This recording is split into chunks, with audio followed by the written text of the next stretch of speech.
The idea of art at Mount St. Joseph University has been part of the institution since the beginning. Sister Augusta Zimmer, with a group of students, designed the chapel and made beautiful stained glass windows and mosaics. We're able to do so many hands-on experiences that it brings us back to that tactile ability to be creative. Art Guild allows us to create powerful and influential pieces that conveys positivity, creativity, inclusion. The Art Guild was described to me as working within the community, working with my peers.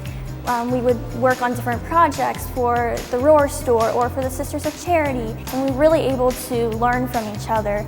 It was also a plus that we were offered a tuition grant. I think the thing that sets Art Guild apart from a lot of other organizations or institutions is our deep connection to service as an institution. Our belief in our mission statement is the integration of life and learning and service to others. Those are embedded in a lot of the coursework that we do. It's an opportunity for our students and our faculty to be engaged with not only people on campus, but also in the greater Cincinnati area. Art Guild affords us the opportunity to meet those missions in a visual way.